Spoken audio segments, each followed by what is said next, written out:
Welcome to CyberPlatter. This is Navya. Today we will discuss the principle of economy of mechanism. Did you know that some of the most secure systems are also the simplest? In cybersecurity, complexity often equals vulnerability. Today we are going to explore the principle of economy of mechanism and also understand why simplicity is the ultimate sophistication in security design. So, what is economy of mechanism, right? So, we already touched this a little bit. It is a key principle in security design that emphasizes simplicity in the design and implementation of security mechanisms. There are a few key aspects of economy of mechanism. We will discuss them now. The first one, like we said, is simplicity. That is, security mechanisms should be straightforward. So if it is straightforward, it avoids unnecessary complexity and reduces vulnerabilities. Let's look at an example regarding this. Consider a firewall. A firewall that is configured with a minimal set of rules, like for example, allowing only necessary traffic and blocking everything else, is an example of simplicity. It is simpler to understand and manage than a firewall with overly detailed, redundant, or conflicting rules. So you should understand that a simple configuration reduces the chances of misconfigurations and also errors. So misconfigurations and errors are something that could be exploited by attackers, and if the design is simple, that can be avoided. The next key concept is ease of verification. Simple designs are easier to audit. That is, audit for security flaws. So that in turn ensures thorough analysis. Like for example, adopting a standardized minimal set of security baseline configurations for any operating system, right? Like for example, consider CIS benchmarks. It's easier to verify rather than customizing configurations for each environment. We understand that some environments would need customization, but not each environment needs to have different configurations, right? So adapting a standardized minimal set of security configurations that is well documented and widely tested makes it straightforward to verify for compliance and security gaps. That is when compared to managing unique configurations for each system. The next key concept of economy of mechanism is reduction of errors. So simpler systems are less prone to errors in design, implementation, and configuration. For example, automated certificate management tools, for example, Let's Encrypt. So these tools simplify the process of obtaining, renewing, and deploying SSL TLS certificates, when compared to manual management. So automation eliminates human error in configuring certificates, which could lead to expired or misconfigured certificates that weaken security.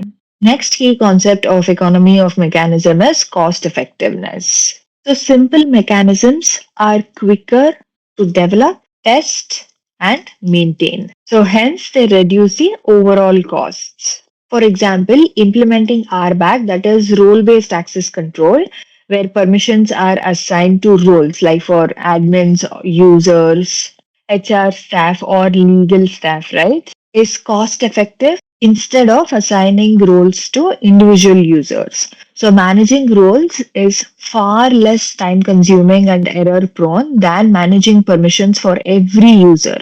And this saves administrative effort and costs. The next key concept is improved usability.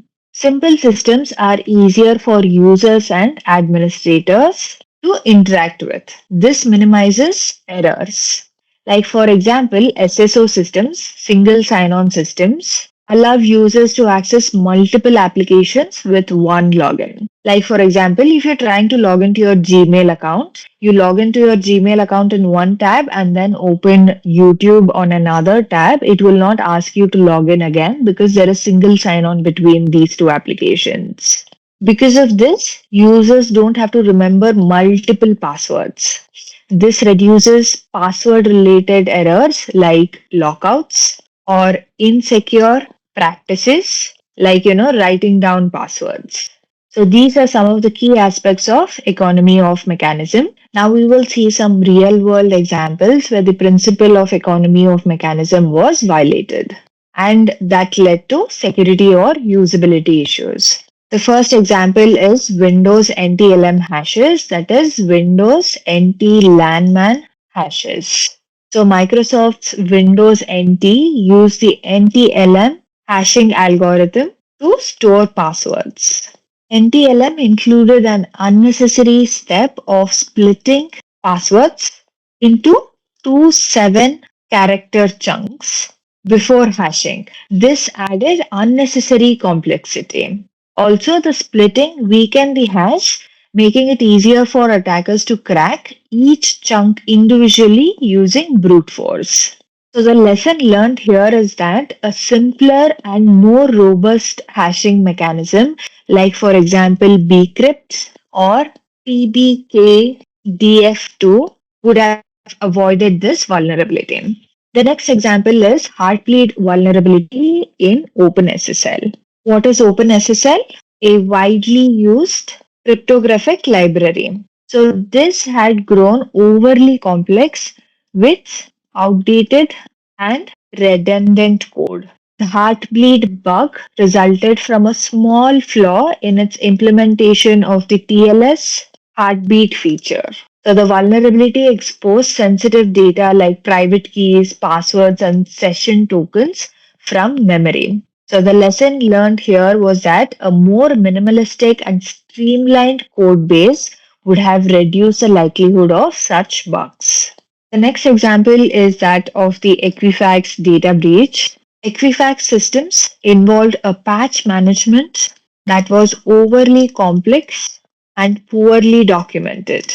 So this resulted in unpatched vulnerabilities in their Apache Struts software. So attackers exploited this to steal the personal data of 147 million individuals.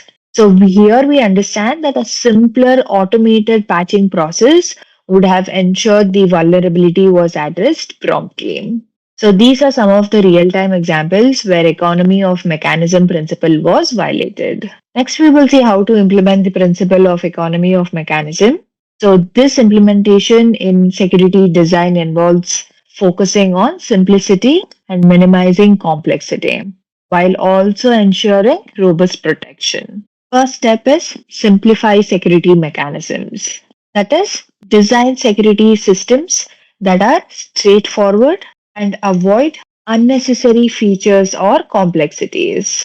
For example, instead of building custom security features from scratch, you can use well known industry standard tools and protocols like TLS encryption instead of designing your own encryption algorithm, right? The next step is to limit the number of components, that is, to minimize the attack surface. So each additional component, such as software, hardware, or services, introduces potential vulnerabilities.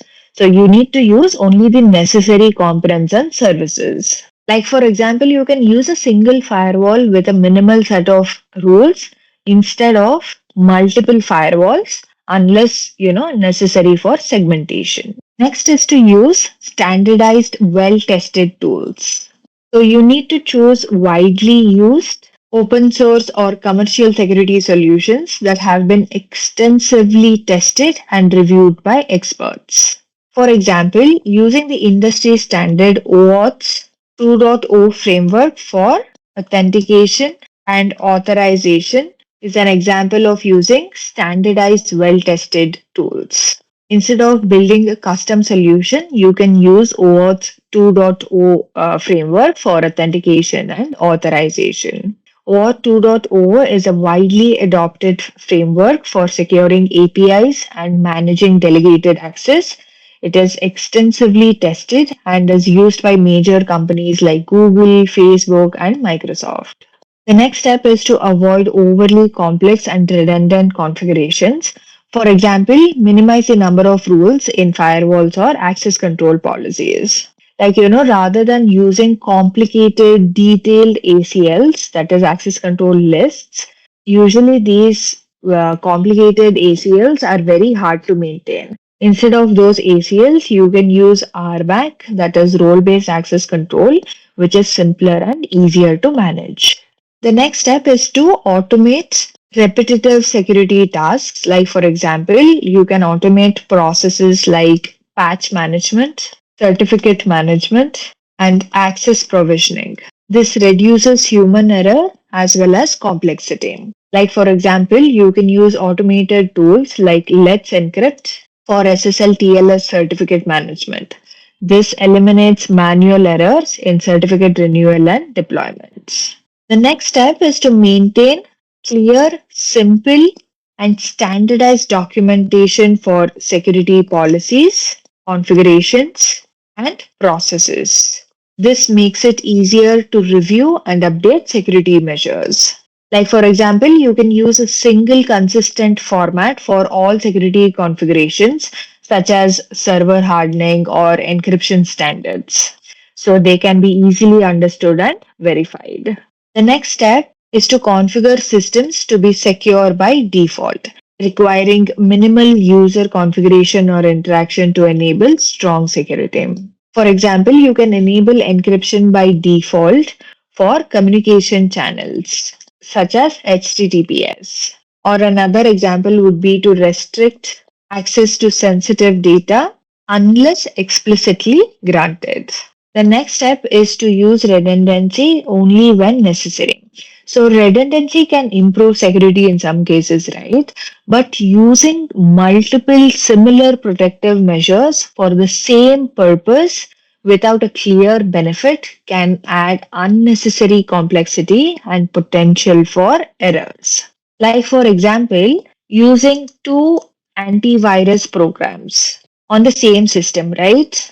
It is not required. So the first antivirus program scans for known malware and viruses and provides real-time protection. And the second AV program scans for the same threats, performs similar functions, and provides similar real-time protection. So both the AV programs may provide strong protection individually, but running two antivirus programs on the same system can create unnecessary redundancy.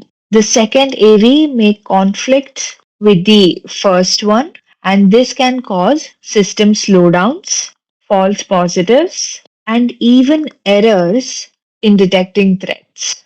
The complexity increases with no significant improvement in security, as the additional AV doesn't provide much additional, protection. So instead of this, you can choose one reputable antivirus solution that is well suited to the environment, and you can configure it properly to provide optimal protection. The next step is to regularly review and refactor. That is, you regularly assess your security systems for unnecessary complexity and remove or simplify outdated or redundant elements. So if you have a legacy system with, complex and outdated security configurations, then you need to refactor it to simplify and improve its security posture.